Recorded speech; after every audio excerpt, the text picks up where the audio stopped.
आपल्याकडे साधारणपणे 25 डिसेंबर ते 1 जानेवारी या कालावधीमध्ये नाताळ या वर्षाला चा निरोप आणि नवीन वर्षाचं स्वागत तर या निमित्तानं शिर्डीमध्ये मोठ्या प्रमाणात भाविकांची गर्दी होणार आहे. तर त्या अनुषंगानं आवश्यक नियोजन करण्यात आलेलं आहे. आता बघितलं आपल्याकडे साधारणपणे आत्तापर्यंतच 89 पालख्यांची नोंद झालेली आहे. अजूनही नोंद होतात, आणखी पालखी संख्येची वाढेल. आता हे सर्व सामावून घेण्यासाठी आपली जी भक्त निवास व्यवस्था आहे त्याच्याबरोबर आपलं जे साई धर्मशाळा आहे त्या ठिकाणी जवळ 34,500 चौरस फुटाचा निवाऱ्याची व्यवस्था केलेली आहे. त्याचबरोबर साई आश्रमच्या ठिकाणी जवळ 19,500 चौरस फूट एवढ्या निवासाची व्यवस्था करण्यात आलेली आहे. दुसरा एक महत्त्वाचा विषय असतो प्रसादाच्या बाबतीमधला. तर साधारणपणे 400 क्विंटलचे लाडू हा प्रसाद तयार करण्यात येणार आहे या कालावधीत. आणि साधारणपणे 120 क्विंटलपर्यंत जे आपण मोफत लाडू बुंदीचा प्रसाद वाटप करतो तर त्याच्यासाठी व्यवस्था करण्यात आलेली आहे. साधारणपणे या कालावधीमध्ये आपल्या जे प्रसादालय आहे त्याच्यामध्ये येत्या 7-8 दिवसामध्ये एक 5 ते 10 लाखापर्यंत भाविक प्रसाद घेतील अशा पद्धतीनं नियोजन करण्यात आलेलं आहे.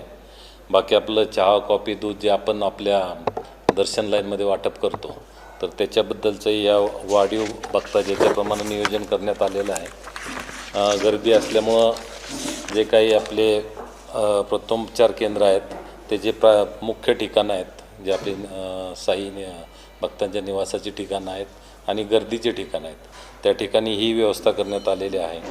सुरक्षेच्या बाबतीमध्ये आपली सुरक्षा व्यवस्था संस्थांची आहे. त्याच्याशिवाय आणखी जे शहर पोलिसांची व्यवस्था आहे, पोलीस विभागाची आहे. तर हे सर्वच जण मिळून बघितलं तर साधारणपणे 1,000च्या वर कर्मचाऱ्यांची आवश्यकता या कालावधीमध्ये लागणार आहे आणि त्या पद्धतीने त्याची व्यवस्था करण्यात येत आहे. एक प्रश्न राहतो आपल्याकडं की बाकीचे विभाग आहेत त्याच्याही अनुषंगानं आम्ही अपर जिल्हाधिकारी कार्यालयामध्ये बैठक घेतली आणि या कालावधीमध्ये जे भिक्षेकरी आहेत त्याच्या बाबतीमध्ये एक कारवाई करण्यात आली. आजच सकाळी एक मोहीम घेण्यात आली आणि याच्यामध्ये जवळपास महिला आणि पुरुष असे मिळून जवळपास 50 भिक्षेकरू हे ताब्यात घेण्यात आलेलं आहे. त्यांना आता कोर्टासमोर हजर करून पुढील आदेशाप्रमाणे त्या ठिकाणी त्यांना ठेवण्यात येईल. त्याचप्रमाणे शहरामधले जे महत्त्वाचे भाविकांच्या वर्दळीचे रस्ते आहेत तर त्या ठिकाणी असलेली तात्पुरती अतिक्रमणं जे असतील ते काढण्याबद्दल पोलीस विभाग आणि नगरपालिका त्यांनाही सूचना दिलेल्या आहेत. आता आपला जो मुख्य रस्ता आहे किंवा पिंपळवाडी रोड या ठिकाणी जे वाहतुकीचे नियोजन आहे त्याच्याबद्दल वाहतूक विभागाकडे असलेल्या पोलिसांची संख्या लक्षात घेता संस्थांकडूनही त्यांना 10 कर्मचारी उपलब्ध करून दिलेले आहेत. तेही त्यांना या कामामध्ये मदत करतील. त्याचबरोबर जे आपले संस्थांचे सर्व प्रकारचे जे कर्मचारी आहेत तर त्यांच्या रजा बंद करण्यात आलेला आहे आणि प्रत्येकानं आता जास्तीचं तास काम करायला लागेल अशा पद्धतीच्या सूचना ह्या त्यांना देण्यात आलेल्या आहेत.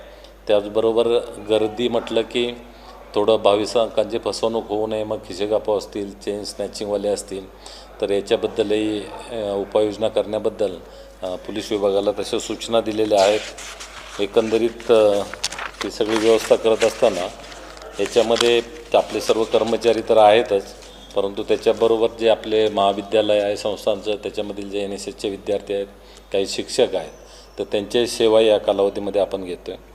आपल्याला माहितीच असेल की ज्येष्ठ नागरिक असतील, दिव्यांग असतील, गरोदर महिला असतील किंवा कडेवर बाळ असलेल्या महिला असतील तर त्यांना आपण प्राधान्यानं दर्शनाची व्यवस्था ही नेहमीच करतो आणि या गर्दीच्या काळामध्ये ती व्यवस्था चांगल्या पद्धतीनं राहील त्यासाठी स्वतंत्र गेट नंबर 2 आहे त्या ठिकाणावरून ती व्यवस्था करण्यात आलेली आहे.